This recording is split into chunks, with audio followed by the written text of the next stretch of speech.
Në rrugët e ftohta të Tiranës, një vajzë e padukshme mbijeton duke shitur lule të thata atyre që kur nuk e shikojnë. Por diçka ndryshon kur ajo gjen 3 foshnja të braktisura në një shport, të mbuluar me një batanie luksoze.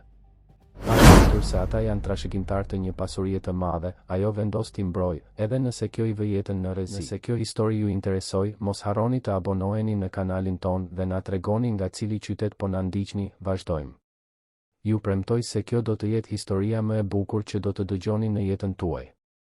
Shiu binte imët mbi qytetin e Tiranës atë mëngjes të së enjtes, duke e lyer me gri qiellin që shtrihej mbi miliona njerëz të nxituar. Në zemër të zonës jugore të Tiranës, mes luksit të bllokut dhe thjeshtësisë së kombinatit, ekzistonte një rajon tranzicioni ku kontrastet bërtisnin në çdo cep. Aty, në rrugën e Durrësit, mes pallateve tregtare dhe ndërtimeve të vjetra, një vajzë 7 vjeçare ecte me hapa të lehtë, pothuajse e padukshme për sytë e kalimtarëve. Emri i saj ishte Ana Gjoni, por ajo nuk e mbante mend më se kur dikush e kishte thirrur kështu për herë të fundit. Për kalimtarët e nxituar, ajo ishte thjesht një hije më shumë mes shumë të tjerave që banonin në trotuaret e metropolit. E vogël për moshën e saj, me flokë gështenjë gjithmonë të shpupuritur dhe sy bajame që mbanin një trishtim shumë të vjetër për një fëmijë, Ana shiste lule të fishkura që i gjente në tregje në fund të ditës ose që disa luleshitës i hidhnin në koshat e plerave të lagjeve të pasura. Ajo mbante një shport thupre të vjetëruar, me doreza që ishin arnuar disa herë me spango. Brenda, luledele dhe trëndafila që nuk e kishin më freskinë e mëngjesit, por që ajo i organizonte me kujdes, sikur të ishin thesare të çmuara. Çdo njeriu që kalonte, ajo i zgjaste shportën me droj, pa thënë asnjë fjalë, vetëm me një vështrim që kërkonte vëmendje. Por njerëzit nuk shikonin. Ata ndëronin rrugë, shpejtonin hapin, bënin sikur nuk e shihnin. Ana kishte mësuar herët se bota e të rriturve ishte një vend nxitimi dhe indiference. Që kur mbahej mend, kishte qenë gjithmonë vetëm. Nuk kishte kujtime të qarta të një familjeje, vetëm fragmente të paqarta zërash të largët dhe një aromë keku që ndonjëherë i pushtonte ëndrat. Në moshën 3 vjeçare, sipas asaj që tregonin punonjësit sociale që shfaqeshin her pas here në operacionet e mbledhjes së fëmijëve të rrugës, ajo ishte gjetur duke u endur pranë stacionit të autobusëve. Kaloi nëpër 2 jetimore, u arratis nga të dyja. Rruga, me gjithë mizorinë e saj, i dukej më pak e frikshme se muret e ftohta të institucioneve ku ishte thjesht një numër më shumë. Tani, në moshën 7 vjeçare, ajo njihte çdo rrugicë, çdo shesh, çdo cep ku mund të fshihej kur binte nata ose kur policia bënte patrullime. Njihte zonjat që linin enë me ushqim në dyert e lokaleve, rojet që bënin sikur nuk e shihnin kur merrte mbetjet e furrave të bukës, dhe njihte gjithashtu ata që paraqisnin rrezik. Kishte zhvilluar një instinkt të mbret për të mbijetuar, një dinakëri që shumë fëmijë të moshës së saj nuk kishin nevojë ta kishin. Atë mëngjes me shi, Ana vendosi të shkonte në parkun e madh të liçenit. Ishte një ecje e gjatë nga mbikalimi ku kishte kaluar natën, por e dinte se të dielave dhe ditëve të festave parku mbushej me familje dhe familjet nënkuptonin mundësinë për të shitur disa lule ose për të fituar disa monedha. Nuk ishte fest, por shiu i lehtë i jepte një ajër romantik vendit dhe njerëzit e dashuruar zakonisht blinin lule. Arriti në park rreth orës 10 të mëngjesit. Shiu ishte paksuar në një vezë pothuajse të padukshme dhe disa rreze dielli filluan të çanin re. Bari ishte i lagur, duke shkëlqyer nga pikat që reflektonin dritën. Kishte pak vizitor në atë orë të ditës së punës, vetëm disa vrapues të mëngjesit, të moshuar që bënin shëtitje dhe ndonjë nën me karrocë fëmijësh. Ana eci nëpër shtigjet me kaldrëm, duke vëzhguar përreth, duke kërkuar dikë që mund të interesohej për lulet e saj. Ishte atëherë kur diçka i tërhoqi vëmendjen. Pranë një prej hyrjeve dytësore, gjysmë e fshehur pas një shkureje, ishte një shport. Nuk ishte një shport e zakonshme si e saja, por një shport me thupra të holla, elegante, e llojit që shihej në dyqanet e shtrenjta të bllokut. Ishte e mbuluar me një batanie prej pëllure të butë, në nuanca bojqielli dhe të bardhë.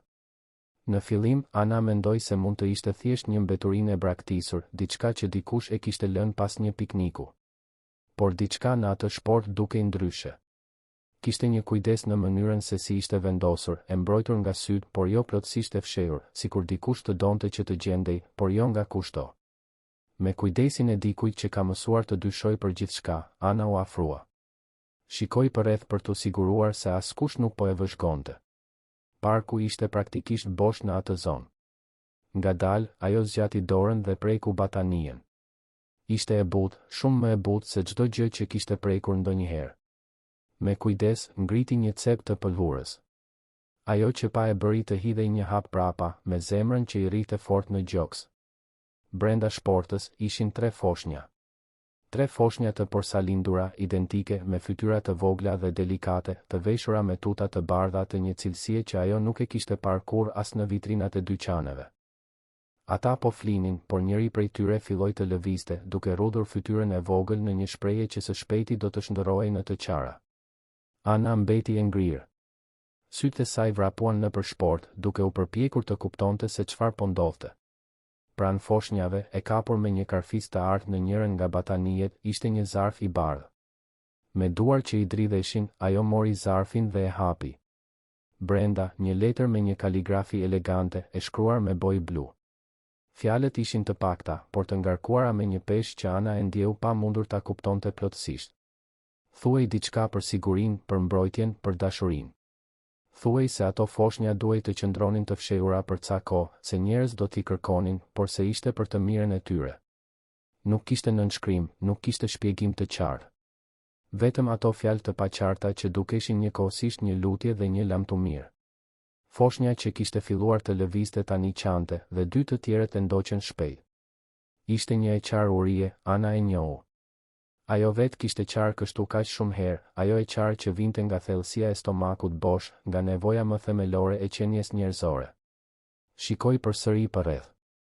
Parku vazhdonte të ishte bosh. Askush nuk po vinte. Askush nuk po shfaqej për të marrë foshnjat. Ishin vetëm ajo dhe ato 3 qenie të vogla, plotësisht të pambrojtura, të braktisura aty sikur të ishin objekte pa vlerë. Por nga cilësia e rrobave, nga kujdesi I shportës, Ana e dinte se ato foshnja nuk ishin të zakonshme. Ato vinin nga një botë shumë e ndryshme nga e saja, një botë ku njerëzit përdornin fjalë të bukura si siguri dhe dashuri, por gjithsesi braktisnin fëmijë në parqe. Diçka brenda Anës lëvizi. Ishte një ndjenjë e çuditshme, sikur një pjesë e fjetur e zemrës së saj u zgjua pa pritur. Ajo e njihte atë dëshpërim. E njihte atë vetmi. E njihte se çdo të thoshte të lihesh e pas e harruar, sikur të mos kishe rëndësi. Dhe në atë moment, duke parë ato 3 fytyra të vogla që qanin, ajo mori një vendim që do t'ia ndryshonte jetën përgjithmonë. Ajo nuk mund të largohej thjesht dhe t'i linte aty. Nuk mundej. Me lëvizje të shpejta dhe të vendosura, Ana kontrolloi nëse dikush po e vëzhgonte, mori shportën e rënd me 3 foshnjat dhe filloi të ecte. I braktisi lulet e saj aty, la gjithçka që kishte, sepse tani kishte diçka shumë më të rëndësishme për të mbajtur. Foshnjat qanin dhe ajo përshpëriste fjalë të ulta, duke u përpjekur t'i qetësonte ndërsa largohej nga parku sa më shpejt që mundej. Pesha e shportës ishte pothuajse e padurueshme për krahët e saj të hollë, por ajo nuk ndalonte.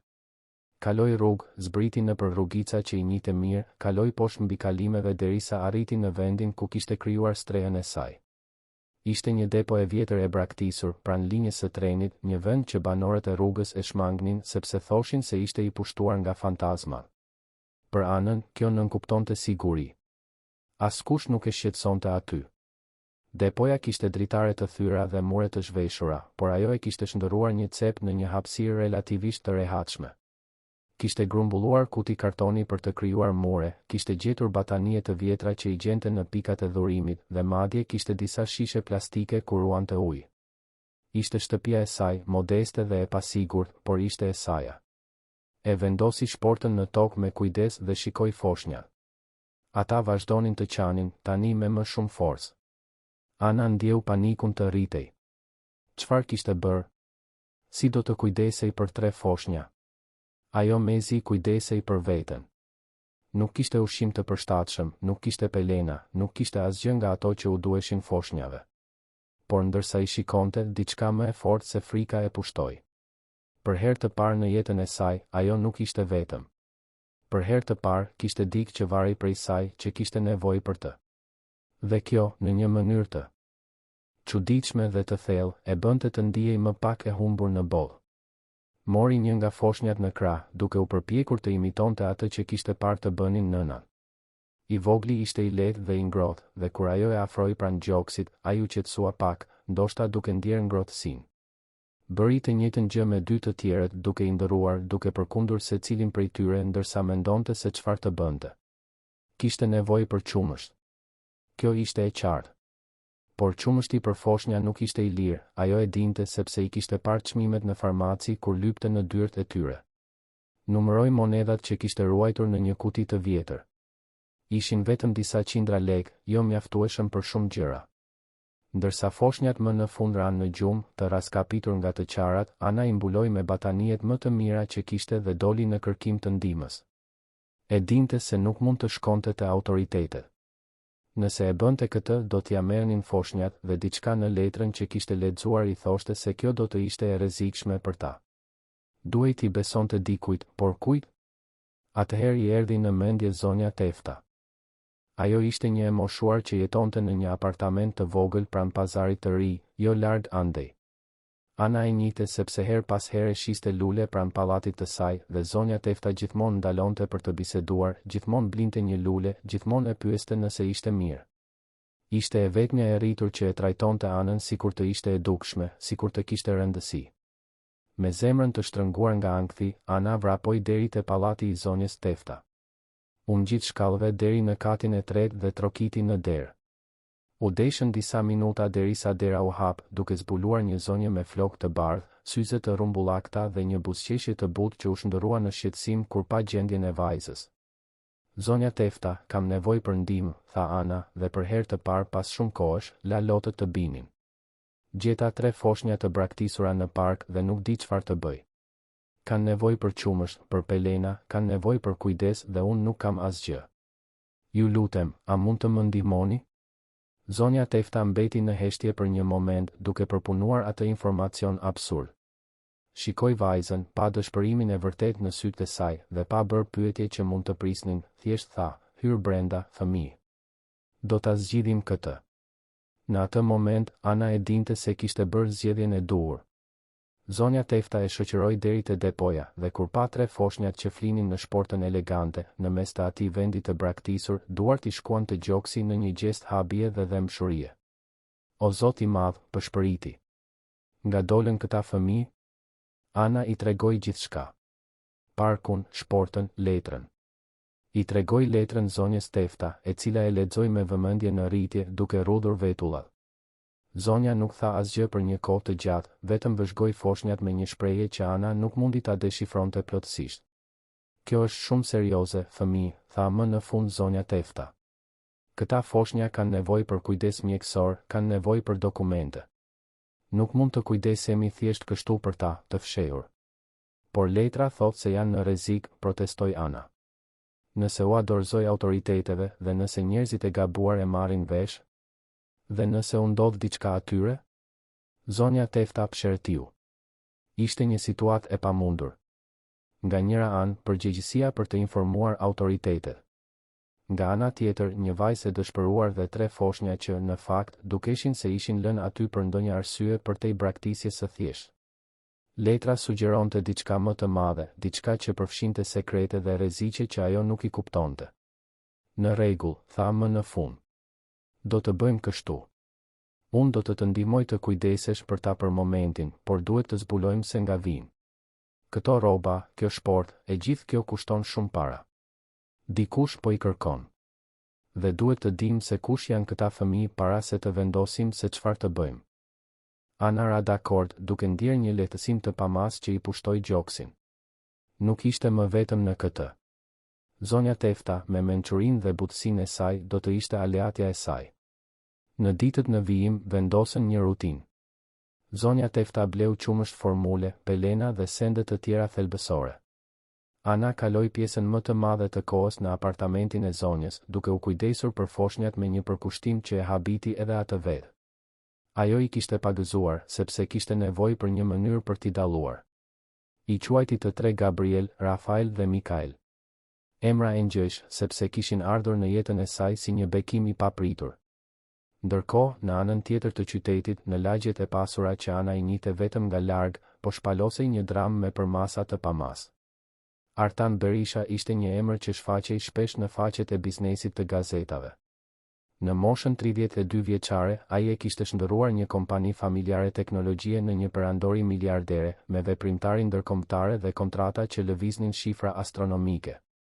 Njihej për inteligjencën e tij të mbret, aftësinë për të marrë vendime të vështira dhe profilin e tij të matur, duke shmangur vëmendjen sa herë që ishte e mundur. Por asgjë, absolutisht asgjë në jetën e tij nuk e kishte përgatitur për makthin që filloi 3 ditë më parë. Fëmijët e tij ishin zhdukur. 3 foshnja të porsalindura, trenjak, ishin zhdukur pas një incidenti që e laish gruan e tij, Elena, në gjendje të rënë në spital. Makina në të cilën ajo ishte me foshnjat kishte dal nga rruga në një kthes të unazës së madhe, duke u përplasur me një mur anësor. Rrethanat ishin të paqarta. Nuk kishte gjurmë frenimi, nuk kishte shenja të një defekti mekanik, dhe dëshmitarët pohonin se një automjet tjetër dukej se I kishte prerë rrugën makinës së Elenës sekonda para aksidentit. Kur Artani arriti në spital, Elena ishte pa ndjenja, e lidhur me aparate, dhe foshnjat nuk ishin askund. Policia u njoftua menjëherë, por hetimet dukej se silleshin në vend. Nuk kishte shenja të foshnjave në vendin e aksidentit, nuk kishte imazhe në kamerat e afërta, ishte sikur të ishin avulluar. Artani mobilizoi të gjitha burimet që kishte. Punësoi hetues privat, ofroi një shpërblim prej 100 milion lekësh për informacion që do të çonte te fëmijët e tij, ushtroi presion mbi autoritetet për të përshpejtuar kërkimet. Lajmi u përhap nëpër qytet si zjarri në kash. Trenjakët e zhdukur të biznesmenit miliarder u bën kryetituj dhe e gjithë Tirana ishte me sy hapur. Por mes të gjitha pistave të rreme, mes të gjithë oportunistëve që shfaqeshin duke pretenduar se kishin informacion vetëm për të provuar të merrnin shpërblimin, mes gjithë kaosit që u instalua, ishte një e vërtetë që askush nuk e imagjinonte. Foshnjat ishin vetëm pak kilometra larg, në krahët e një vajze rruge që kishte vendosur t'i mbronte me të gjitha forcat e saj. Dhe ndërsa Artan Berisha mobilizonte perandorinë e tij për të gjetur fëmijët, Ana u këndonte ninulla që I shpikte vetë, duke përkundur Gabrielin, Rafaelin dhe Mikaelin në krahët e saj të hollë, duke u premtuar atyre se kur nuk do t'i linte vetëm, se kur nuk do t'i braktiste, sepse ajo e dinte saktësisht se si ishte të rriteshe pa pasur askën. Dhe kështu, pa e ditur asnjëri prej tyre, jetët e tyre tashmë ishin ndërthurur në një mënyrë që asnjëri nuk mund ta imagjinonte. Fati I kishte vendosur ato 3 qenie të vogla si një urë midis 2 botëve krejtësisht të ndryshme, dhe ajo që do të vinte më pas do të testonte guximin, besimin dhe dashurinë e të gjithë të përfshirëve në mënyra që askush nuk ishte I përgatitur t'i përballonte. Java e parë e kujdesit për Gabrielin, Rafaelin dhe Mikaelin ishte si të jetoje në një ëndër të çuditshme, ku e pamundura bëhej rutinë. Ana zbuloi se kujdesi për 3 foshnja kërkonte shumë më tepër se sa kishte imagjinuar. Biberonët duhej të përgatiteshin çdo 3 orë, pelenat të ndërroheshin vazhdimisht dhe të vegjlit qanin për arsye që ajo jo gjithmonë arrinte t'i kuptonte. Por kishte diçka thellësisht transformuese në atë përvojë. Për herë të parë në jetën e saj, Ana kishte një qëllim që shkonte përtej mbijetesës së thjeshtë. Nuk bëhej fjalë vetëm për të gjetur ushqim për ditën tjetër apo një vend të sigurt për të fjetur. Bëhej fjalë për t'u kujdesur, për të mbrojtur, për të dashur. Dhe sa më shumë kohë kalonte me trenjakët, aq më shumë ndjente të rritej brenda saj një dashuri e egër dhe mbrojtëse që nuk e dinte se ishte në gjendje ta ndjente. Zonja Tefta ishte bërë partnerja e saj në atë udhëtim të pabesueshëm. E moshuara, e cila jetonte vetëm që kur kishte mbetur edhe 10 vjet më parë, gjeti te ata fëmijë dhe te ajo vajzë guximtare një kuptim të ri për ditët e saj. Çdo mëngjes, ajo zgjohej herët dhe përgatiste gjithçka që do të ishte e nevojshme. Sterilizoi biberonët, ndau pelenat e pastra, ngrohu ujin për banjo. Dhe ndërsa e bënte këtë, vëzhgonte Anën me një përzierje admirimi dhe shqetësimi. Vajza ishte transformuar brenda pak ditësh. Nuk ishte më vetëm shitësja e padukshme e luleve që endej rrugëve. Kishte marrë përsipër një përgjegjësi të madhe dhe kjo e bënte të dukej më e rritur, më e vendosur. Zonja Tefta shite në sytë e saj një forcë që shumë të rritur nuk e kishin, por shite edhe frikën. Frikën e vazhdueshme se diçka mund të ndodhte, se dikush mund ta zbulonte, se foshnjat do t'i shkuleshin nga krahët. E dashur, tha zonja Tefta një mëngjes, ndërsa Ana përkundte Rafaelin për ta vënë në gjumë pas ushqyerjes. Duhet të flasim për këtë. Nuk mund t'i mbajmë 3 foshnja të fshehura për gjithmonë. Ata kanë nevojë për vaksina, për ndjekje mjekësore, për dokumente. Ana e shtrëngoi foshnjën pas gjoksit, sikur gjesti mund ta mbronte nga çdo kërcënim.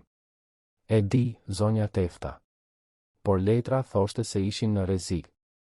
Nëse i tregoj dikujt dhe nëse njerëzit e gabuar e marrin vesh, po sikur njerëzit e duhur të kenë nevojë ta dinë, kundërshtoi butësisht e moshuara. Shiko, këto rroba që mbanin veshur, kjo shport e shtrenjtë, e gjithë kjo tregon se këta foshnja vijnë nga një familje me mundësi.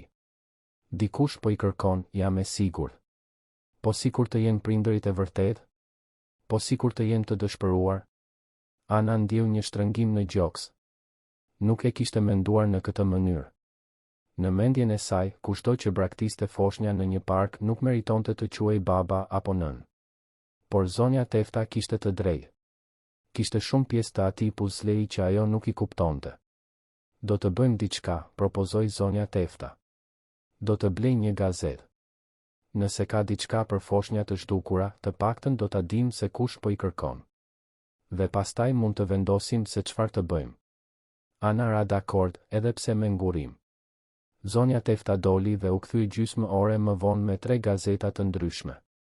Dhe ajo që gjetën në kryetituj i la pa fjalë. Biznesmeni ofron 100 milion lekë për informacion mbi trenjakët e zhdukur, bërtiste faqja e parë e gazetës kryesore të vendit. Kishte foto. Një foto e një burri të ri, të pashëm, me kostum të errët, me një shprehje vuajtjeje të thellë. Dhe pranë saj, fotot e 3 foshnjave, identike, me të njëjtat fytyra delikate që tani flinin të qetë në apartamentin e zonjës Tefta. Ana ndjeu se bota po i rrotulloi. 100 milion. Ishte një numër kaq i madh sa që ajo as nuk mund ta kuptonte plotësisht. Dhe ai burri në foto, Artan Berisha, ishte babai i foshnjave. Ajo e lexoi artikullin me vështirësi, pasi ende nuk e zotëronte plotësisht leximin, dhe zonja Tefta e ndihmoi, duke lexuar me zë të larë. Historia ishte tragjike. Foshnjat ishin zhdukur pas një incidenti trafiku që e kishte lënë nënën në gjendje të rëndë në spital. Autoritetet po hetonin, por nuk kishte pista konkrete. Artani kishte mobilizuar të gjitha burimet e mundshme, kishte punësuar hetuesit më të mirë, kishte ofruar shpërblime absurde. I gjithë qyteti ishte me sy hapur. Por ajo që i tërhoqi më shumë vëmendjen Anës ishte një detaj i përmendur pothuajse kalimthi në artikull.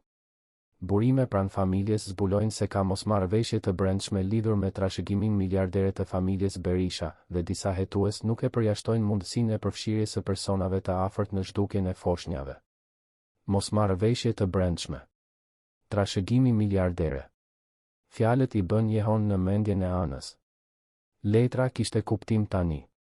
Foshnjat nuk ishin thjesht braktisur. Dikush i kishte fshehur, ndoshta për t'i mbrojtur nga diçka ose dikush brenda familjes së tyre. Zonja Tefta, përshpëriti Ana, me sytë e zgurdulluar. Po sikur letra të jetë e vërtet? Po sikur ata të jenë vërtet në rrezik? E moshuara i kapi duart vajzës. Atëherë duhet të kemi shumë kujdes. Nëse ka njerëz të rrezikshëm të përfshirë, nuk mund të shfaqemi thjesht me foshnjat. Na duhet një plan. Por ndërsa ato bisedonin, duke u përpjekur të kuptonin kompleksitetin e situatës në të cilën ishin futur, në anën tjetër të qytetit, në zyrat luksoze të Berisha Teknologji, Artani po luftonte betejat e tij. Ai nuk kishte fjetur siç duhet që nga zhdukja e fëmijëve. I kalonte ditët mes takimeve me hetuesit, bisedave me autoritetet dhe vizitave në spital ku Elena qëndronte pa ndjenja. Mjekët thoshin se ajo ishte e qëndrueshme, por nuk kishte parashikime se kur do të zgjohej. Dhe ndërsa ajo flinte, e paaft për t'iu përgjigjur ndonjë pyetjeje, Artani e gjente veten të zhytur në një makt pa fund. Atë pasdite ishte në zyrën e tij në katin e fundit të ndërtesës tregtare në bulevardin Dëshmorët e Kombit, me pamje panoramike mbi qytetin që shtrihej deri ku të arrinte syri. Por ai nuk e shihte peizazhin. Shihte vetëm fotot e fëmijëve të tij të shpërndara mbi tavolinë, raportet e hetuesve që nuk çonin askund dhe grumbullin në rritje të telefonatave nga njerëz që pretendonin se kishin informacion, por që gjithmonë rezultonin të rreme. Doktor Artan, tha Marcela, asistentja e tij personale prej më shumë se 5 vitesh, duke hyrë në zyrë me një shprehje të shqetësuar. Zoti Agim është këtu. Tha se është urgjente. Artani i bëri shenjë që ta linte të hynte. Agim Berisha ishte xhaxha i tij, vëllai i madh i babait të tij të ndjer dhe zëvendës president i kompanisë.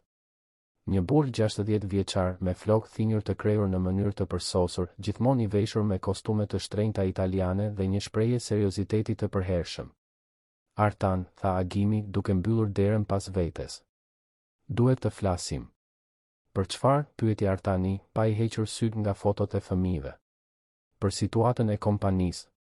Për vendimet që duhet të marrësh. Ke munguar prej ditësh, takimet e rëndësishme po anulohen, investitorët janë të shqetësuar. Fëmijët e mi janë zhdukur, Agim. Vërtet mendon se më interesojnë takimet në këtë moment? E kuptoj dhimbjen tënde, Nip. Por kompania nuk mund të ndalet. Babai yt e ndërtoi këtë gjatë dekadave dhe ti e shndërrove në një perandori.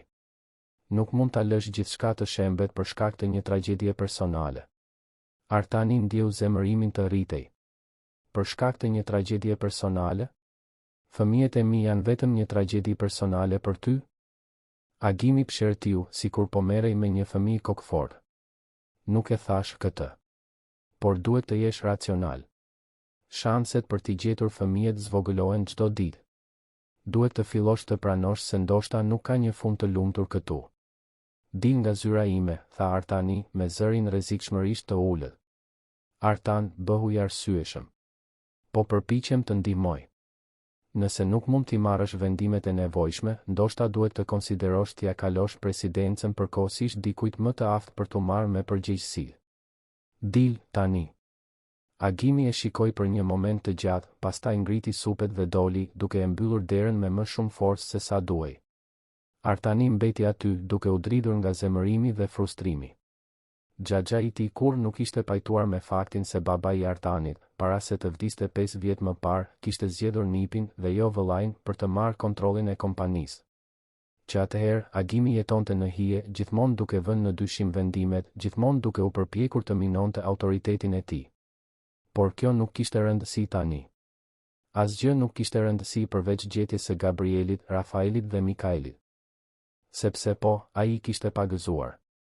Edhe pse ishin ende vetëm foshnja disa javëshe, edhe pse Mezi kishte pasur kohë t'i njite para incidentit, ai kishte pagëzuar me emra engjësh, sepse ishte lutur çdo ditë që engjëjt t'i mbronin kudo që të ishin. Telefoni ra. Ishte Besnik Rama, hetuesi privat që kishte punësuar. Një nga më të mirët në vend, siç thoshin, i specializuar në raste komplekse. Doktor Artan, kemi një pisë. Një farmaci pranë pazarit të ri ka regjistruar blerjen e një sasie të madhe qumështi formule dhe pelenash për të porsalindur nga një zonjë e moshuar. Sasia është në përputhje me 3 foshnja. Farmacistja e gjeti të çuditshme dhe shënoi adresën kur zonja pagoi me kart. Artani ndjeu zemrën t'i rritë fort. Pazari i ri. Nuk ishte larg parkut të madh, ku disa dëshmitar pretendonin se kishin parë diçka të çuditshme në mëngjesin e zhdukjes. Cila është adresa? Besniku i dha informacionin. Artani ishte tashmë në këmbë, duke marrë xhaketën. Po shkoj atje tani. Doktor Artan, prisni. Mund të mos jetë asgjë. Mund të jetë thjesht një rastësi. Lëreni ekipin tim ta verifikoj së pari. Jo. Nëse ka ndonjë shans që të jenë fëmijët e mi, duhet të jem atje. Ndërsa Artani përshkonte qytetin në trafikun kaotik të pasdites tiranase, zemra e tij luhatej midis shpresës dhe frikës. Po sikur të ishin ata? Po sikur, pasditësh makthi, më në fund të mund t'i mbante fëmijët e tij përsëri? Por po sikur të ishte vetëm një tjetër pistë e rreme, një tjetër shpresë e shkatëruar? Në apartamentin e zonjës Tefta, Ana ndjente një shqetësim në rritje. Kishte diçka në ajër, një tension që nuk mund ta shpjegonte. Kishte mësuar në rrugë t'u besonte instinkteve të saj dhe në atë moment, çdo fije e qenies së saj i thoshte se diçka ishte gati të ndodhte. Zonja Tefta, tha ajo pa pritur. Mendoj se duhet të largohemi nga këtu për pak kohë. Ti çojmë foshnjat në një vend tjetër. Pse, fëmijë? Çfarë ndodhi? Nuk di ta shpjegoj. Thjesht ndjej se nuk jemi të sigurta këtu. Zonja Tefta do të përgjigjej kur ra zilja e derës. Të dyja u pan, frika e menjëhershme e pasqyruar në fytyrat e tyre. E moshuara shkoi te citofoni me kujdes. Kush është? Mirëdita, zonjë. Jam hetues privat. Po bëj pyetje për foshnjat të zhdukura në zonë. A mund të më jepni disa minuta? Ana ndjeu gjakun t'i ngri. I mori 3 foshnjat shpejt, i vendosi në dhomën e pasme, duke mbyllur derën me kujdes. Zonja Tefta e shikoi, e pa vendosur se çfarë të bënte. Mos e hap, përshpëriti Ana. Të lutem. Por ishte tepër vonë. Zilja ra përsëri, më këmbëngulse. Dhe pastaj një zë tjetër, më i thellë, më i dëshpëruar. Ju lutem, nëse ka dikush aty, unë vetëm dua të di nëse keni parë diçka. Fëmijët e mi janë zhdukur. Janë 3 foshnja, 3 njah. Vetëm duhet të di nëse janë mirë. Ishte zëri i Artanit. Edhe pa e dëgjuar kur më parë, Ana e dinte se ishte ai. Kishte diçka në atë zë, një dëshpërim kaq të thellë dhe të vërtetë që preku diçka brenda saj. U afrua te citofoni me zemrën që i rrite fort në gjoks. Zonja Tefta e vëzhgonte, e frikësuar. Ana mori aparatin me duar që i dridheshin dhe, para se të mendonte më mirë, para se frika ta pengonte, shtypi butonin. Ata janë të sigurt, tha ajo, me zë të ulët por të vendosur. Fëmijët tuaj janë të sigurt. Nga ana tjetër, te porta e pallatit, Artani ndjeu këmbët t'i dridheshin. Besniku, pranë tij, menjëherë filloi t'i jepte udhëzime ekipit, por Artani nuk dëgjonte asgjë përveç atij zëri. Një zë fëmije që thoshte se fëmijët e tij ishin të sigurt. Të lutem, tha ai, duke luftuar për të mbajtur zërin nën kontroll. Të lutem, më lejo t'i shoh. Vetëm duhet të di se janë mirë. Pati heshtje nga ana tjetër.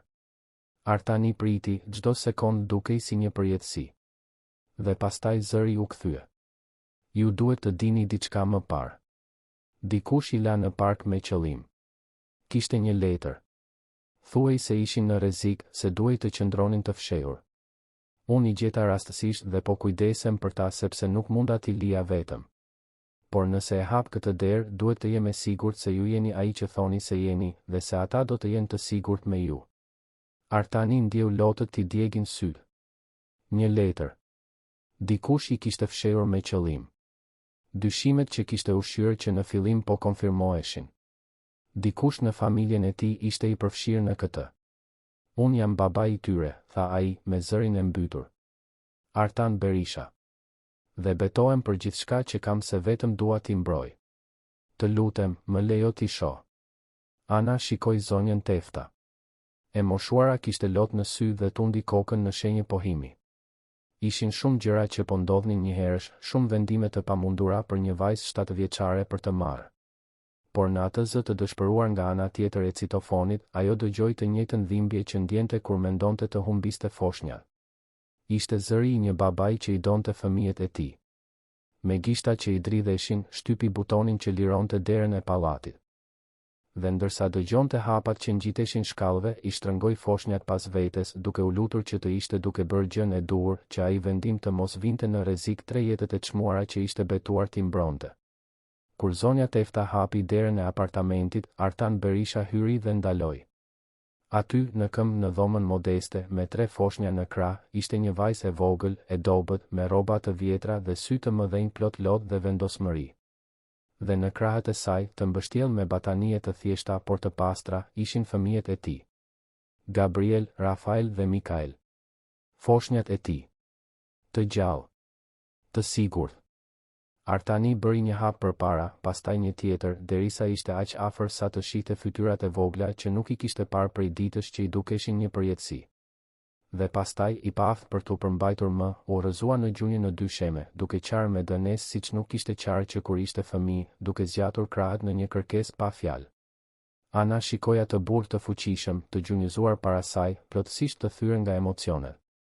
Dhe ngadalë, me kujdes, filloi t'ia kalonte foshnjat në krah, një nga një.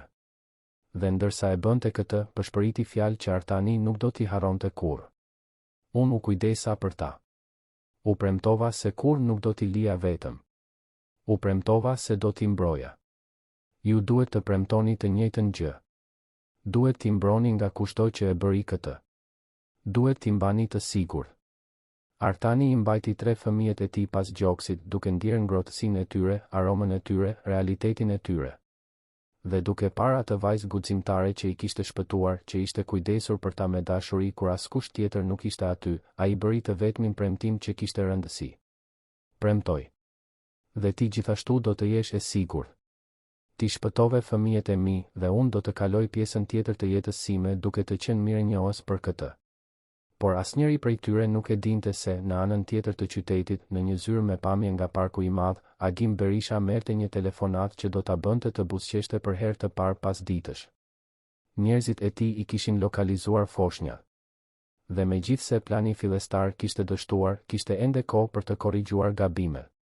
Kishte ende kohë për të siguruar që ajo trashëgimi miliardere të mos binte në duart e 3 fëmijëve që, sipas tij, nuk e meritonin trashëgimin e familjes. Loja ishte larg përfundimit. Ditët pas ribashkimit të Artanit me fëmijët e tij ishin si të jetoje në 2 botë njëkohësisht. Nga njëra anë, gëzimi dërmuesi të pasurit ata përsëri, i të qenit në gjendje t'i mbaje, t'i ushqeje, të shije fytyrat e tyre ndërsa flinin. Nga ana tjetër, siguria torturuese se dikush kishte tentuar t'ia merrte këtë, dhe se ai person ishte ende aty jashtë, duke pritur një mundësi tjetër. Artani i kishte çuar foshnjat në apartamentin e tij luksos në blok, një apartament i gjerë në katin e fundit të një ndërtese moderne me siguri 24 orë. Punsoi infermiere të specializuara, pediatër privat, instaloi kamera në çdo dhomë. Por më e rëndësishmja nga të gjitha, kishte sjell me vete edhe anën. Vajza fillimisht kishte refuzuar t'i linte foshnjat. Edhe kur Artani i shpjegoi se do të ishin të sigurt, se do të kishin të gjithë kujdesin e nevojshëm, ajo u kap pas Gabrielit, Rafaelit dhe Mikailit sikur lëshimi i tyre do të thoshte t'i humbiste përgjithmonë. Ishte zonja Tefta ajo që e bindi. Fëmijë, tha e moshuara, duke i mbajtur fytyrën anës mes duarve. Ti i shpëtove këta fëmijë. Por tani ata kanë nevojë për gjëra që ti nuk mund t'ua japësh. Kanë nevojë për mjek, për kujdes që kushton shumë para.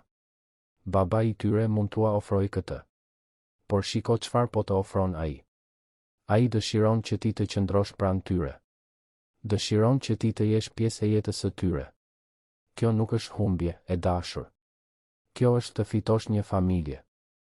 Ato fjalë i bën jehon në zemrën e anës. Një familje. Diçka që ajo mezi e mbante mend të kishte pasur ndonjëherë. Ideja ishte e frikshme dhe e mrekullueshme në të njëjtën kohë. Dhe kur Artani u gjunjëzua para saj, duke e parë në sy me sinqeritet absolut, dhe i tha se ajo do të ishte gjithmonë e mirëpritur në shtëpinë e tij, se mund t'i shite foshnjat sa herë të donte, se do të kujdesej edhe për të. Ana ndjeu diçka brenda saj të lëshonte pe. Pranoi të shkonte. Por me një kusht. Edhe zonja Tefta duhej të ishte e përfshirë. E moshuara kishte qenë personi i vetëm që e kishte ndihmuar kur kishte pasur nevojë, dhe ajo nuk do ta braktiste. Artani, duke kuptuar besnikërinë e thellë të asaj vajze të vogël, por me zemër të madhe, pranoi menjëherë. Zonja Tefta do të ishte gjithmonë e mirëpritur, dhe ai do të siguronte që ajo të kishte gjithçka që i nevojitej. Kështu Ana e gjeti veten, disa ditë më vonë, në një dhomë më të madhe se çdo vend ku kishte jetuar ndonjëherë. Një dhomë me krevat të vërtet, batanie të buta, lodra që kur nuk i kishte imagjinuar të zotëronte. Rrobat që Artani i kishte bler ishin të organizuara në dollap, të gjitha të reja, të gjitha në masën e duhur. Kishte madje edhe një banjo vetëm për të, me ujë të ngrohtë dhe peshqir të butë. Ishte gjithçka kaq ndryshe saqë ndonjëherë zgjoi natën duke menduar se po ëndërronte, dhe duhej të shkonte në dhomën e foshnjave për t'u siguruar se ishte e vërtetë. Dhe sa herë që hynte atje, gjente Artanin të ulur në një koltuk mes 3 krevateve, duke ruajtur gjumin e fëmijëve sikur të kishte frikë se mund të zhdukeshin përsëri nëse ai mbyllte sy. Në netët e para, ata as nuk flisnin. Thjesht qëndronin aty, ajo dhe ai, në heshtje, duke vëzhguar Gabrielin, Rafaelin dhe Mikailin teksa flinin. Por me kalimin e ditëve, filluan të bisedonin. Artani e pyeste për jetën e saj, dhe Ana, pak nga pak, filloi të tregonte. Jo gjithçka, sepse kishte gjëra që dhimbnin shumë për t'u vënë në fjalë. Por mjaftueshëm që ai të kuptonte se nga vinte, çfarë kishte mbijetuar, guximin që ishte dashur për të vazhduar përpara. Dhe sa më shumë e njihte Artani atë vajzë, aq më shumë mahnitej. Ajo ishte vetëm 7 vjeç, por zotëronte një mençuri dhe një forcë që shumë të rritur nuk e kishin. Ishte përballur me botën vetëm dhe prapse prap kishte ruajtur aftësinë për të dashur, për t'u kujdesur, për të mbrojtur. Kur gjeti fëmijët e tij të braktisur, mund të kishte vazhduar rrugën, mund t'i kishte injoruar. Por zgjodhi të qëndronte. Zgjodhi të mbronte. Dhe duke bërë këtë, shpëtoi jo vetëm jetën e foshnjave, por u dha atyre edhe diçka që asnjë para nuk mund ta blinte, dashuri të pakushtëzuar në momentet më të cenueshme të jetës së tyre. Një mëngjes, ndërsa Ana po ndihmonte për t'i dhënë biberonin Mikailit, Artani më në fund preku temën që e kishte shmangur. Ana, tha ai, me zë të kujdesshëm. Për letrën që gjete me foshnjat. E ke ende? Ajo tundi kokën. E ka zonja Tefta. E ka ruajtur. Pse? Sepse duhet të kuptoj se çfarë ndodhi. Duhet të di se kush e bëri këtë dhe pse. Aksidenti që përfshiu Elenën, nënën e tyre, nuk ishte aksident. Jam i sigurt për këtë tani. Dikush e orkestroi gjithçka. Dhe ai dikush mund të jetë shumë më afër se sa e imagjinoj. Ana e shikoi me ata sy të mëdhenj dhe të vëmendshëm. Mendoni se ishte dikush nga familja juaj? Artani hezitoi, por vendosi të ishte i sinqert me të. Po. Mendoj se ishte xhaxhai im, Agimi. Emri i doli si helm nga goja. Javët e fundit, që kur foshnjat ishin kthyer, Agimi ishte bërë edhe më i pranishëm në kompani, më këmbëngulës në vënien në dyshim të vendimeve të tij, më i zëshëm se si Artani po lejonte që problemet personale të ndikonin në biznes. Por nuk ishte vetëm kjo. Artani kishte filluar të hetonte, në mënyrë diskrete, lëvizjet financiare të familjes. Dhe ajo që gjeti e la të ngrirë. Agimi kishte borxhe. Borxhe të mëdha, të akumuluara nga investimet të këqija dhe një stil jetese që pozicioni i tij në kompani nuk e mbështeste. Dhe kishte dokumente, klauzola në testamentin e gjyshit të familjes, që përcaktonin se si do të shpërndahej trashëgimia miliardere. Nëse diçka u ndodhte trashëgimtarëve të drejtë për drejtë para se të mbushnin një vjeç, pasuria do të ridrejtohej te anëtarët e tjerë të familjes. Në këtë rast, te Agimi. Ishte një motiv i qartë. Një motiv i tmerrshëm që e bënte Artanin të ndjente të përziera vetëm duke e menduar. Por shpjegonte gjithçka. Aksidenti i planifikuar, zhdukja e foshnjave, letra që fliste për rrezik. Dikush, ndoshta vet Elena, e kishte zbuluar planin dhe ishte përpjekur t'i mbronte fëmijët në mënyrën e vetme që mundi të mendonte, duke i larguar nga kontrolli i Agimit derisa të ishin të sigurt. Por kishte një problem. Artani nuk kishte prova konkrete. Vetëm dyshime, dokumente financiare që sugjeronin vështirësi, por asgjë që e lidhte Agimin drejt për drejt me aksidentin apo zhdukjen. Dhe për sa kohë që nuk kishte prova, duhej të vepronte me kujdes. Agimi ishte i fuqishëm, kishte lidhje dhe mund të ishte i rrezikshëm nëse ndjente se po hetohej. Ndërkohë, në spitalin amerikan po ndodhte diçka e jashtëzakonshme. Elena po zgjohej. Pas javësh në gjendje pa ndjenja, monitorët filluan të tregonin ndryshime. Mjekët e quajtën mrekulli, por Artani e dinte se Elena ishte e fortë. Gjithmonë kishte qenë. Edhe kur martesa e tyre nuk funksionoi, edhe kur vendosën të ndaheshin pak para lindjes së trenjakëve, ai gjithmonë e kishte admiruar forcën e asaj gruaje. Kur mori telefonatën nga spitali që e informonte se Elena kishte hapur syt, Artani i la foshnjat nën kujdesin e infermierëve dhe anës dhe vrapoi atje. E gjeti ish gruan të shtrirë në krevat, ende e dobët, por e ndërgjegjshme, sytë e saj gështenjë duke kërkuar përreth me një shprehje konfuze dhe të frikësuar. Artan, pëshpëriti ajo kur e pa të hynte. Foshnjat. Ku janë foshnjat? Ai u afrua, duke i kapur dorën. Janë të sigurt. Janë në shtëpi, me mua. Janë mirë, Elena. Ajo mbylli syt, lotët i rrivnin në përfytyr. Faleminderit Zotit. U përpoqa. U përpoqa ti mbroja, por nuk e di nëse ja dola. Çfarë ndodhi, Elena? Më trego gjithçka. Dhe ajo tregoi. Zëri ende i dobët, duke ndaluar shpesh për të marrë frym, por e vendosur të thoshte gjithçka. E kishte zbuluar rastësisht disa ditë para aksidentit. Ishte në zyrën e Agimit duke i dorëzuar disa dokumente kur dëgjoi një bisedë telefonike. Ai po fliste me dik për foshnjat, se si ishin një problem, se si duhej të hiqeshin nga ekuacioni para ditëlindjes së parë. Elena nuk e kuptoi plotësisht në atë moment, por u frikësua.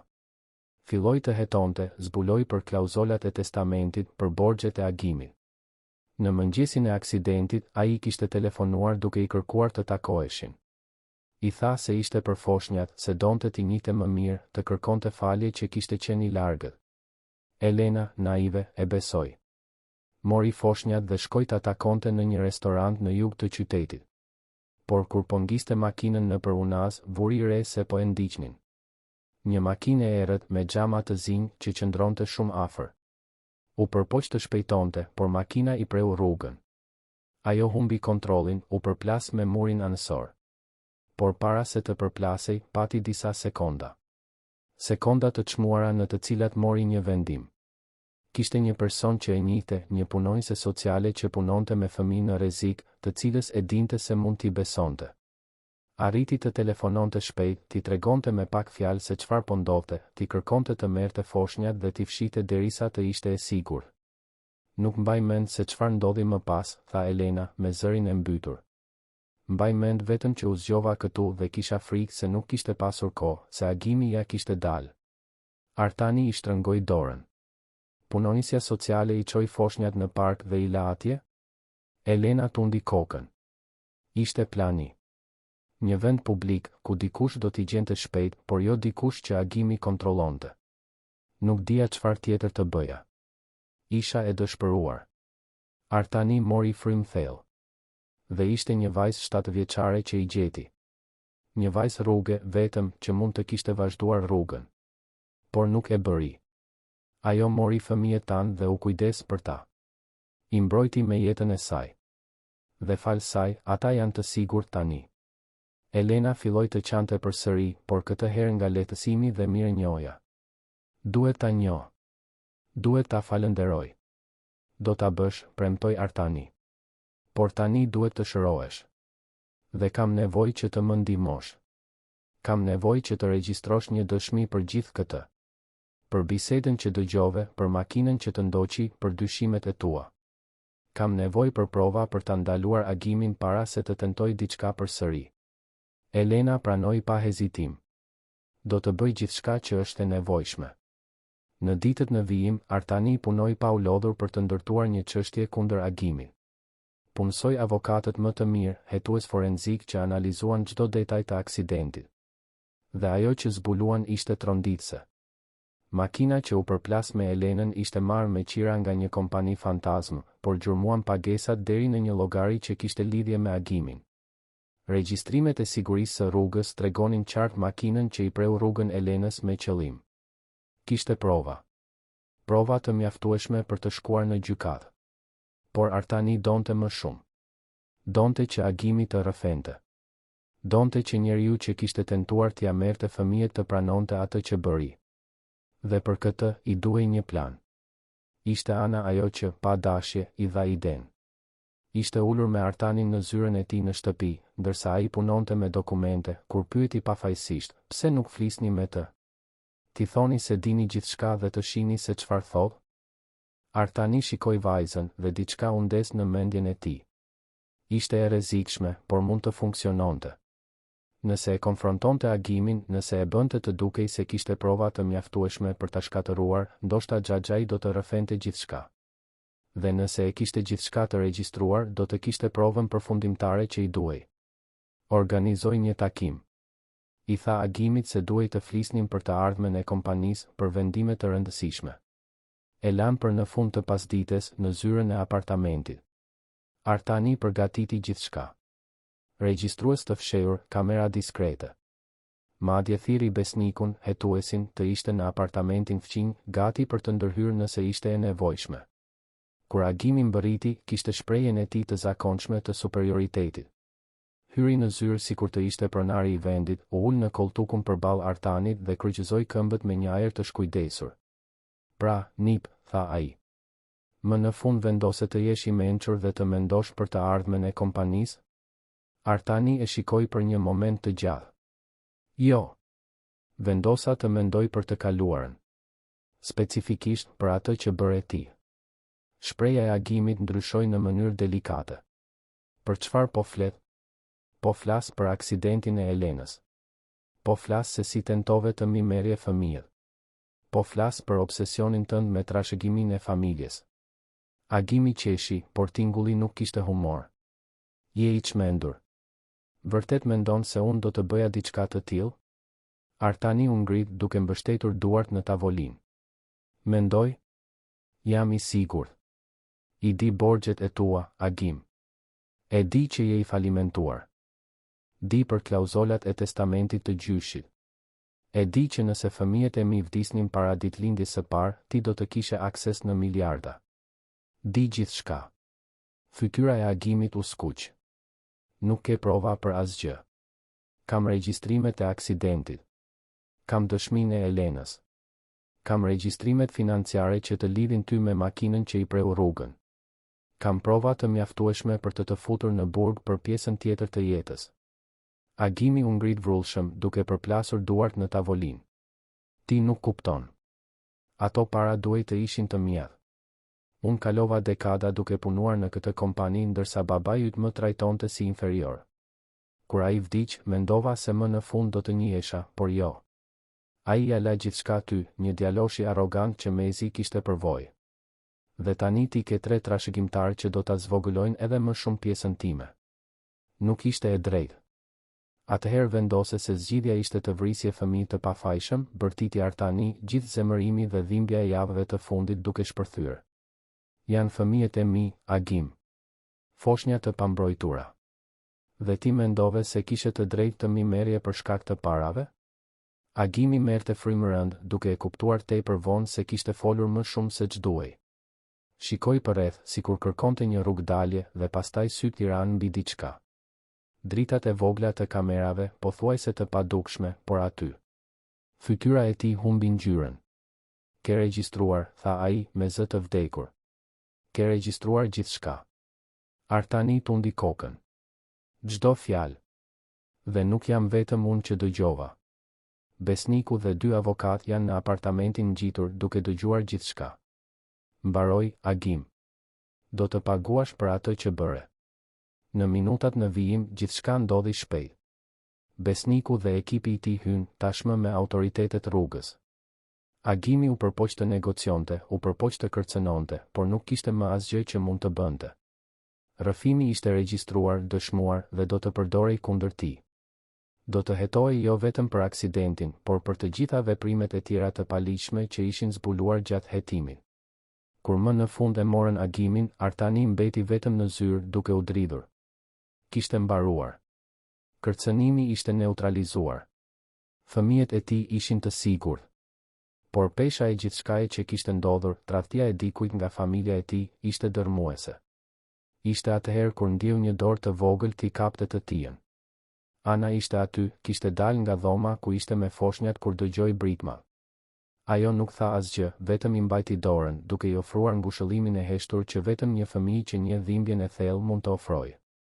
Gjithçka është në rregull tani, pyeti ajo me zë të ulët. Artani u gjunjëzua për të qenë në lartësinë e saj. Po. Fal teje. Nëse ti nuk do t'i kishe gjetur fëmijët e mi, nëse nuk do të kishe pasur kujdes për ta, unë mund t'i kisha humbur për gjithmonë. Ti shpëtove familjen time, Ana. Dhe tani, nëse dëshiron, ti je pjesë e kësaj familjeje gjithashtu. Ana e shikoi me sy që I shkëlqenin nga lotët. Vërtet? Mund të qëndroj? Vërtet. Dhe jo vetëm të qëndrosh. Dua të adoptoj zyrtarisht. Dua që ti të jesh vajza ime, motra e trenjakëve. Dua që ti të kesh gjithçka që meriton, që kur më të mos jesh vetëm. Çfarë thua? Ana nuk mundi të përgjigjej me fjalë. Thjesht u hodh në krahët e tij, duke qarë lot që ishin njëkohësisht nga dhimbja për gjithçka që kishte kaluar dhe nga gëzimi që më në fund kishte gjetur një shtëpi. Artani e përqafoi fort dhe për herë të parë që kur gjithçka kishte filluar, ndjeu se ndoshta, vetëm ndoshta, gjithçka do të shkonte mirë. Në spital, Elena merrte lajmin nga asistentja e saj.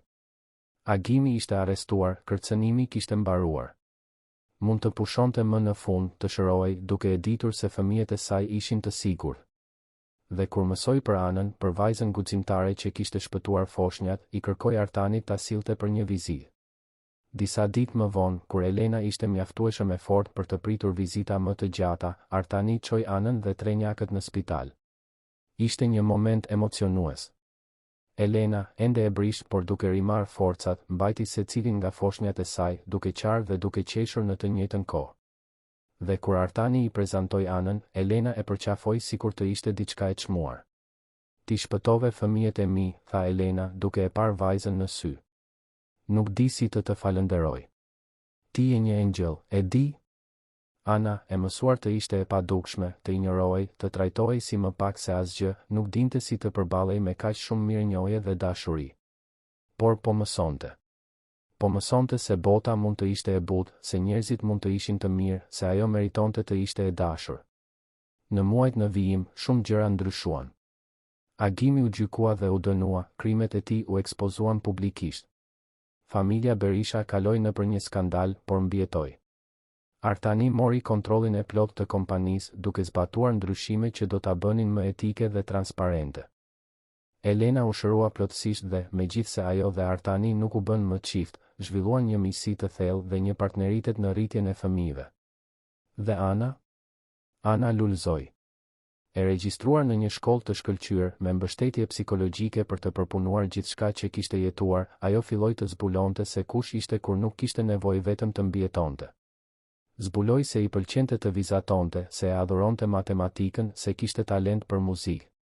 Dhe më e rëndësishmja, zbuloi se çdo të thoshte të kishe një familje që e donte pa kushte. Edhe zonja Tefta u integrua në jetën e re, duke u bërë pjesë themelore e asaj familjeje jo konvencionale, por plot dashuri. Artani këmbënguli që ajo të jetonte në një apartament komod pranë tij, dhe ajo i vizitonte çdo ditë, duke sjellë mençurinë dhe dashurinë e saj. 6 muaj kishin kaluar që nga dita kur Agimi u mor nga autoritetet dhe jeta në apartamentin luksos në blok kishte gjetur një ritëm të ri, një harmoni që askush nuk do ta kishte imagjinuar të mundur në fillim të atij udhëtimi të trazuar. Apartamenti që dikur ishte vetëm një hapësirë luksoze dhe moderne ishte shndërruar në një shtëpi të vërtet, plot me të qeshura, të qara foshnjash, lodra të shpërndara dhe atë lloj rëmuje të organizuar që vetëm një shtëpi me fëmijë të vegjël mund të ketë. Ana ende zgjoi disa mëngjese duke menduar se po ndërronte. Shtrihej në krevatin e butë, shikonte tavanin e lartë të dhomës që tani ishte e saja, dhe duhej të piçkonte krahun për t'u siguruar se ishte e vërtetë. Ajo nuk ishte më në rrugë. Nuk kishte më nevojë të kërkonte ushqim në koshat e furrave të bukës apo të flinte me një sy hapur nga frika e rreziqeve. Kishte një shtëpi. Kishte një familje. Kishte diçka që kur nuk e kishte imagjinuar të mundur, kishte përkatësi. Rutina ishte vendosur natyrshëm. Çdo mëngjes, Ana zgjohej herët, jo sepse duhej, por sepse donte. Lante dhëmbët në banjen që mbante erë sapuni livandoje, vishte një nga kompletet e shumta që Artani i kishte bler dhe shkonte direkt në dhomën e trenjakëve. Foshnjat, tani 7 muajsh, ishin gjithnjë më aktive. Gabrieli ishte më kuriozi, gjithmonë duke u përpjekur të kapte gjithçka që shite. Rafaeli ishte më i qeti, vëzhgues, me një buzëqeshje të lehtë që shkrinte çdo zemër. Dhe Mikaili ishte qaraman, por edhe më i dashuri, gjithmonë duke kërkuar përkëdhelje dhe ngrohtësi. Ana ishte bërë pjesë thelbësore e rutinës së foshnjave. Infermierët që Artani kishte punësuar fillimisht ishin ende aty, por tani punonin më shumë si asistente, sepse Ana kishte marrë një rol që askush nuk mund ta plotësonte. Ajo ishte motra e madhe. Ajo që i qetësonte kurçanin, ajo që shpikte lojra, ajo që këndonte këngët që i krijonte vetë, duke përzier melodi që dëgjonte në radio me fjalë që i dilnin nga zemra. Atë mëngjes të veçantë, një të martë me diell të tetorit, kishte diçka speciale në ajër. Ishte dita kur procesi i adoptimit do të finalizohej.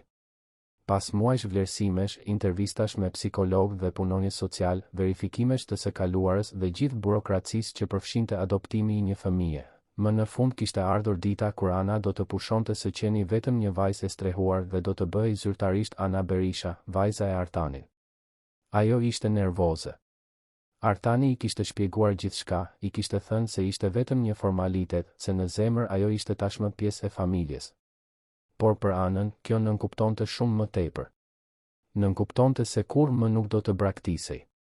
Nënkuptonte se kishte një mbiemër, një identitet, një vend në botë ku askush nuk mund të thoshte se ajo nuk i përkiste. E dashur, e thiri zonja Tefta, duke hyrë në dhomë. Je gati? Së shpejti duhet të dalim. E moshuara ishte bërë një prani e vazhdueshme në jetën e të gjithëve. Jetonte në apartamentin që Artani i kishte siguruar në të njëjtën ndërtesë, 3 kate më poshtë, por kalonte pjesën më të madhe të ditëve në apartamentin e tij. Ishte bërë gjyshja që trenjakët nuk e kishin dhe figura amtare që anës i duhej aq shumë. Artani gjithmonë thoshte se zonja Tefta ishte themeli emocional i asaj familjeje të ribër dhe ai kishte të drejtë. Jam gati, tha Ana, por zëri i dridhej pak. Zonja Tefta u afrua dhe i përkëdheli flokët vajzës, tani gjithmonë të pastra dhe të krehura, të prera nga një parukiere profesioniste që vinte në apartament. Nga çfarë ke frikë, fëmijë? Ana kafshoi buzën. Po sikur të shkoj keq? Po sikur të vendosin se nuk duhet të qëndroj? Më shiko mua, tha zonja Tefta, duke i mbajtur fytyrën me butësi. Asgjë nuk do të shkoj keq. Artani të do t'i shpëtove fëmijët e tij dhe më shumë se kaq, ti ke fituar zemrën. Ai ka luftuar për ty, ka lëvizur male që ky adoptim të ndodhte. Ti je e tija tani, ashtu siç ai është i yti. E kuptove? Ana tundi kokën, duke ndjerë lotët t'i ngjiteshin. Ende ishte e vështirë të besonte se ishte e denjë për kaq shumë dashuri. Por po mësonte. Çdo ditë, me çdo përqafim të Artanit, me çdo të qeshur të foshnjave, me çdo fjalë të butë të zonjës Tefta, po mësonte se ndoshta, vetëm ndoshta, ajo vërtet e meritonte këtë. Gjykata ishte plot atë mëngjes, me disa familje që prisnin për procese të ndryshme. Por kur erdhi radha e tyre, kur hynë në sallë dhe pan gjykatësen, një grua në moshë të mesme me sy të butë dhe një buzëqeshje mikpritëse, Ana ndjeu diçka brenda saj të qetësoi. Seanca ishte e shpejtë por emocionuese. Gjykatësja e pyeti Anën nëse donte të adoptohej nga Artani, nëse ndihej e sigurt me të, nëse kjo ishte ajo që zemra e saj dëshironte. Dhe Ana, me zërin ende të vogël por të vendosur, u përgjigj se po. Se po, ajo donte. Se po, ajo ndihej e sigurt. Se po, kjo ishte gjithçka që zemra e saj më së shumti dëshironte. Artani duhej të përgjigjej pyetjeve të tij, të konfirmonte angazhimin e tij, aftësinë e tij për të kujdesur për të, për t'i ofruar dashuri dhe strukturë. Dhe kur gjykatësja më në fund goditi me çekiç dhe e shpalli adoptimin të përfunduar, kur tha se Ana tani ishte zyrtarisht vajza e Artan Berishës, nuk pati sy të thatë në atë sallë. Artani e përqafoi fort, duke i përshpëritur në vesh fjalë që ajo do t'i ruante për gjithmonë. Mirë se erdhe në familje, bia ime. Për gjithmonë. Elena ishte aty gjithashtu. Ishte shëruar plotësisht dhe, megjithse ajo dhe Artani nuk ishin më të martuar, mbanin një marrëdhënie respekti të thellë dhe partneriteti në rritjen e fëmijëve. Ajo e përqafoi Anën pas Artanit dhe i përshpëriti falënderimet e saj, bekimet e saj. Ana kishte fituar jo vetëm një baba, por një familje të tërë që e priste me krah hapur. Zonja Tefta qante hapur, pa u shqetësuar për lotët që i rridhnin nëpër fytyrën e rrudhur. Besniku, hetuesi që ishte bërë mik i familjes, ishte aty dhe e përshëndeti Anën me një shtrëngim dore respektues, sikur të ishte një heroin, gjë që në të vërtetë ishte. Festa e festimit ishte në apartament, por nuk ishte vetëm për adoptimin. Ishte gjithashtu përgatitja për diçka edhe më të madhe që do të ndodhte pas disa ditësh, ditëlindja e parë e trenjakëve. Artani kishte planifikuar një festë të madhe me dekorime tematike, tortë trekatëshe, shumë të ftuar. Por para kësaj donte diçka më intime, vetëm për familjen, për të festuar gjithçka që kishin kaluar së bashku. Në ditët në vijim, apartamenti u shndërrua në një skenë përgatitjesh. Tullumbace që fryheshin, dekorator që instalonin panele tematike, shërbimi i cateringut që bënte prova ushqimi. Ana vëzhgonte gjithçka me sy të zgurdulluar. Kur nuk kishte qenë në një festë ditëlindjeje, aq më pak në një kaq të madhe. Artani vuri re mahnitjen e saj dhe u gjunjëzua pranë saj. E di, tha ai, kjo festë është po aq e jotja sa e tyre. Edhe ti meriton të festosh. Të festosh që mbijetove, që ishe guximtare, që gjete një familje. Ana e shikoi. Mund të ftoj dik? Këtë duash, bia ime. Ajo mendoi për njerëzit e rrugës, për shitësit e tjerë ambulant, për fëmijët që njihte dhe që ende jetonin jetën që ajo e kishte lënë pas. Donte të bënte diçka për ta. Donte që ata të dinin se kishte shpresë, se jeta mund të ndryshonte. Artani, duke kuptuar se çfarë po mendonte, buzëqeshi. Dëshiron të bësh diçka të veçantë, apo jo? Diçka për të ndihmuar fëmijë të tjerë si ti? Ana tundi kokën, e turpëruar për të kërkuar. Artani e përqafoi. Atëherë do ta bëjmë. Do të krijojmë një fond, një institucion që ndihmon fëmijët e rrugës. Ti mund të ndihmosh të vendosësh se si funksionon, çfarë të ofroj. Dhe në fest, mund ta shpallim këtë. Çfarë thua? Sytë e Anës shkëlqyen. Vërtet? Vërtet. Ti më mësove se ndonjëherë heronjtë më të mëdhenj vijnë nga vendet më të papritura. Dua ta nderoj këtë. Në ditën e festës, apartamenti ishte i panjohshëm.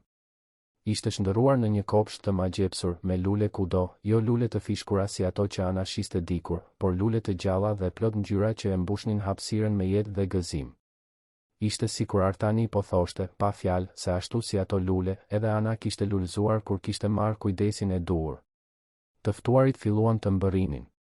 Kolegë pune të Artanit, miq të familjes, disa nga njerëzit që kishin ndihmuar gjatë kërkimit të trenjakëve.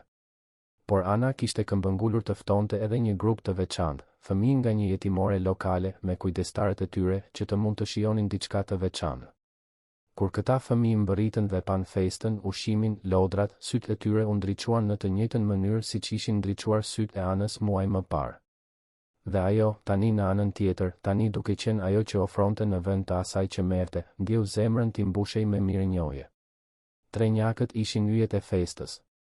Gabrieli, Rafaeli dhe Mikaeli ishin veshur me rroba të kombinuara, blu dhe të bardha, dhe megjithse ishin shumë të vegjël për të kuptuar se çfarë po ndodhte, dukeshin të lumtur me gjithë vëmendjen. Ana nuk u ndahej, duke ndihmuar t'i mbanin kur njerëzit donin të bënin foto, duke u siguruar që ishin rehat, duke i mbrojtur siç kishte bërë gjithmonë. Në mes të festës, Artani kërkoi vëmendjen e të gjithëve. Bëri një fjalim emocionues, duke falendëruar të gjithë ata që e kishin mbështetur gjatë momenteve të vështira. Foli për humbjen, për frikën, për dëshpërimin e të pasurit fëmijët e humbur. Dhe pastaj foli për mrekullinë që ndodhi. Fëmijët e mi u shpëtuan, tha ai, me zërin e mbytur, nga një vajzë 7 vjeçare që nuk kishte asgjë, por që kishte një zemër të madhe. Një vajzë që mund t'i kishte injoruar 3 foshnja të braktisura, por që zgjodhi të mbronte, të kujdesej, të donte. Ana nuk është vetëm motra e madhe e fëmijëve të mi. Ajo është heroina ime. Dhe është bija ime. Ai bëri një pauzë, duke i lënë fjalët të binin. Dhe për këtë, për nder të saj dhe gjithçkaje që ajo përfaqëson, sot shpall krijimin e Institutit Ana, një organizatë që do të ndihmojë fëmijët në situatë vulnerabël, duke u ofruar arsim, shëndet dhe mundësi.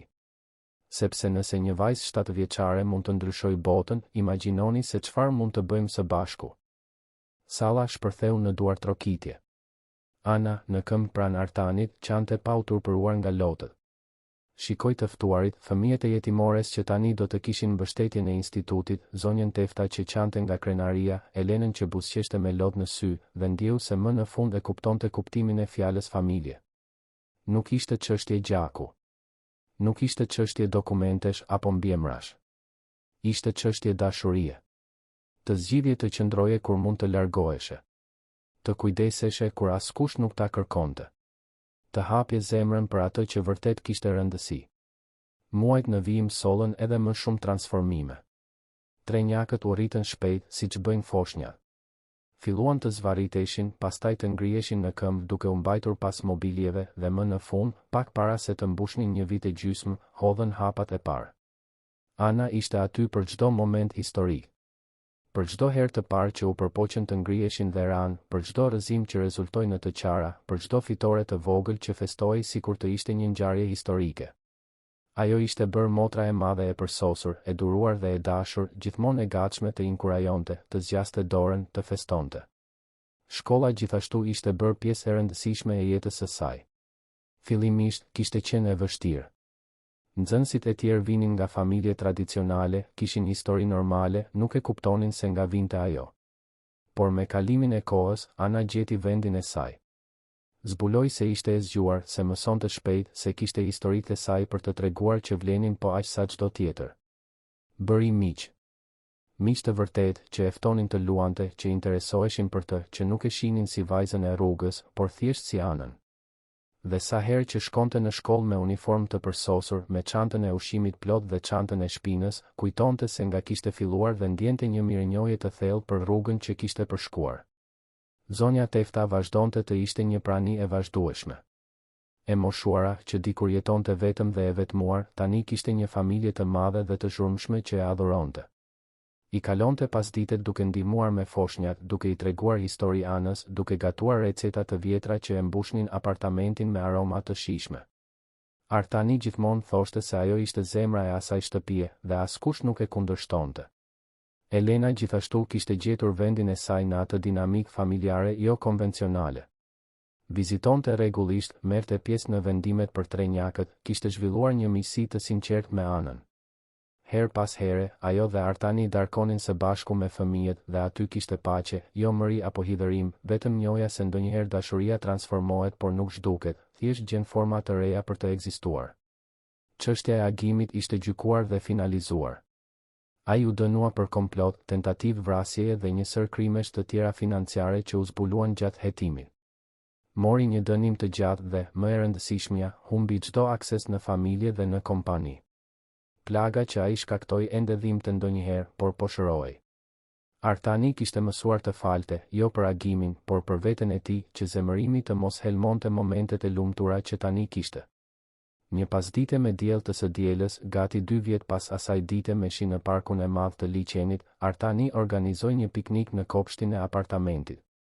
Ishte një hapësirë e gjerë, me bar të gjelbër, disa pemë dhe një pamje mahnitëse të qytetit. Shtrin një mbulesë të madhe, vendosën shporta me fruta dhe sanduiqe dhe I lanë trenjakët të eksploronin. Gabrieli, Rafaeli dhe Mikaeli, tani 1 vit e gjysmë, ishin në fazën e të dashurit të ecnin kudo, të preknin gjithçka, të provonin botën me kuriozitetin natyral të fëmijëve. Ana, tani 9 vjeç, ishte ulur në bar duke I ndihmuar të praktikonin hapat. I mbante duart e vogla Gabrielit duke I inkurajuar ndërsa ai ecte me ngaftësi drejt Artanit. Kur arriti, të gjithë duart rokitën sikur të ishte arritja më e madhe në botë. Radha jote, Rafael, tha Ana, duke I zgjatur duart trenjakut të dy. Rafaeli, gjithmonë më I kujdesshëm, u vonua pak më shumë, por me durim dhe inkurajim, edhe ai e përfundoi ecjen e tij. Dhe Mikaeli, duke mos dashur të mbetej prapa, praktikisht vrapoi, gati duke u rrëzuar por duke arritur të qëndronte në këmbë, për kënaqësinë e të gjithëve. Artani vëzhgonte skenën me një shtrëngim në gjoks. Ishin momente si këto, të thjeshta dhe të përsosura, që e bënin të kuptonte se sa afër kishte qenë për të humbur gjithçka. Nëse Ana nuk do t'i kishte gjetur fëmijët e tij, nëse nuk do të kishte pasur guximin t'i mbronte, nëse nuk do ta kishte hapur zemrën për 3 foshnja të panjohura, asgjë nga kjo nuk do të ekzistonte. Familja e tij nuk do të ekzistonte. Për çfarë po mendon? Pyeti Elena, e cila kishte ardhur për piknikun dhe ishte ulur pranë tij. Se sa mirënjohës jam, u përgjigj Artani. Për gjithçka. Që fëmijët e mi janë gjallë. Që gjeta Anën. Që ti mbijetove. Që gjithçka u rregullua pavarësisht gjithë dhimbjes. Elena buzëqeshi, duke vëzhguar Anën që qeshte ndërsa trenjakët e rrethonin, të gjithë duke kërkuar vëmendje në të njëjtën kohë. Ajo është e veçantë, apo jo? Artani tundi kokën. Po. Dhe do të kaloj pjesën tjetër të jetës duke u siguruar që ajo kur të mos harroj se sa e dashur është, sa e rëndësishme është, sa shumë e ndryshoi gjithçka. Zonja Tefta, e ulur në një karrige të rehatshme në hije, vëzhgonte skenën me lot të heshtur gëzimi. Kush do ta kishte thënë se një vendim për të ndihmuar një vajzë shitse lulesh do të çonte në gjithë këtë? Kush do ta kishte thënë se ajo, një e moshuar e vetmuar, do të gjente qëllim dhe familje në vitet e fundit të jetës së saj? Zoti kishte plane misterioze, mendoj, por ndonjëherë, vetëm ndonjëherë, ishin plane të bukura. Ndërsa dielli filloi të perëndonte duke e lyer qiellin me portokalli dhe roz, Ana I mblodhi trenjakët dhe filloi të këndonte një ningull. Ishte një që e kishte krijuar vetë, duke përzier melodi që I kujtoheshin nga shumë kohë më parë me fjalë që flisnin për dashurinë, për familjen, për përkatësinë. Foshnjat u qetësuan, u strukën pranë saj dhe për një moment e gjithë bota dukej se ndaloi. Artani mori celularin dhe bëri një foto. Jo sepse donte ta postonte në rrjetet sociale apo t'ia tregonte dikujt, por sepse donte të kapte atë moment të saktë, atë imazh të dashurisë së pastër dhe të vërtetë, që të mund ta shikonte sa herë që të kishte nevojë të kujtonte se çfarë kishte vërtet rëndësi në jetë. E di, tha Ana papritur duke parë Artanin, ndonjëherë ende zgjohem duke menduar se po ëndërroj. Se asgjë nga kjo nuk është e vërtetë. Artani u afrua dhe u ul në tokë pranë saj. Është e vërtetë, bija ime. Dhe do të vazhdoj të jetë e vërtetë. sot, nesër dhe çdo ditë pas saj. Ti ke një familje tani. Përgjithmonë. Ana buzëqeshi, ajo buzëqeshje që ishte bërë më e shpesh me kalimin e muajve, një buzëqeshje që i arrinte syt dhe i ndriçonte fytyrën. Përgjithmonë, përsëriti ajo, sikur po testonte fjalët duke ndjer peshën dhe bukurinë e tyre. Nata ra butësisht mbi Tiranë dhe në apartamentin luksos në blok, një familje jo konvencionale por plotësisht e kompletuar u mblodh. Kishte të qeshura, biseda, tingujt e foshnjave që luanin dhe mbi të gjitha kishte dashuri. Dashuri që kishte lindur në rrethanat më të pabesueshme, që kishte mbijetuar stuit më të mëdha dhe që tani lulëzonte në çdo cep të asaj hapësire që kishte pushuar së qeni vetëm një shtëpi dhe ishte bërë një vatër. Ana, vajza që dikur ishte e padukshme në rrugët e metropolit, që kishte shitur lule të fishkura për të mbijetuar, që nuk kishte asgjë përveç guximit të saj, tani kishte gjithçka. Kishte vëllezër që e adhuronin, kishte një baba që e mbronte, kishte një familje të zgjeruar që e priste, kishte një të ardhme të ndritur përpara. Por më e rëndësishmja nga të gjitha, ajo kishte mësuar të vërtetën më themelore të jetës, se familja nuk ka të bëjë me vendin nga vjen, por me ata që zgjedhin të qëndrojnë. Dhe ajo kishte zgjedhur të qëndronte. Dhe ata e kishin zgjedhur atë. Atë natë, para se të flinte, Ana shkoi në dhomën e trenjakëve për ritualin që ishte bërë tradit. Kontrolloi nëse ishin rehat, rregulloi batanijet, u dha një puthje në ballë secilit. Gabrieli tashmë flinte thellë, Rafaeli ishte gati të binte në gjumë dhe Mikaeli, si gjithmonë, luftonte kundër lodhjes. Ana filloi të këndonte, të njëjtën ninull që këndonte çdo natë. Dhe ndërsa këndonte, mendoi për gjithçka që kishin kaluar së bashku, se si ata tre foshnja ja kishin ndryshuar jetën plotësisht, se si dashuria që ndjente për ta ishte aq e thellë sa që ndonjëherë i dukej e pamundur që zemra e saj e vogël të mund të përmbante kaq shumë ndjenje. Mikaeli më në fund ju dorëzua gjumit dhe Ana qëndroi aty edhe disa minuta, vetëm duke vëzhguar. Artani u shfaq në derë duke vëzhguar skenën me atë shprehje që e kishte gjithmonë kur e shihte me trenjakët, një përzierje mirënjohjeje dhe admirimi. Ata të duan shumë, e di, tha ai me zë të ulët. Edhe unë i dua ata, u përgjigj Ana. Më shumë se çdo gjë në botë. E di. Prandaj i shpëtove. Prandaj ti je heroina e kësaj historie. Ana tundi kokën. Unë nuk jam heroin. Bëra vetëm atë që çdo njeri duhet të bëjë. Artani buzëqeshi. Por nuk e bëri çdo njeri. E bëre ti dhe kjo bëri gjithë ndryshimin. Dolën nga dhoma së bashku, duke fikur dritën por duke lënë një llamp të vogël ndezur, siç u pëlqente foshnjave. Dhe ndërsa ecnin nëpër korridor drejt dhomave të tyre, Artani i hodhi krahun rreth supeve Anës, një gest mbrojtjeje dhe dashurie që tani ishte i natyrshëm mes tyre. Natën e mirë, bija ime, tha ai. Natën e mirë, baba, u përgjigj ajo dhe fjala që dikur tingëllonte kaq e çuditshme në gojën e saj, tani dilte me lehtësi, me vërtetësi, me përkatësi. Atë natë, Ana fjeti në paqe, pa makthe, pa frikë, e mbështjell nga ngrohtësia e asaj dhome mikpritëse dhe nga siguria se më në fund, pas kaq shumë kohë e humbur dhe e vetme, ajo e kishte gjetur vendin e saj në botë. Dhe ai vend ishte pikërisht aty, në atë familje që fati e kishte bashkuar në mënyrë kaq të papritur por kaq të përsosur.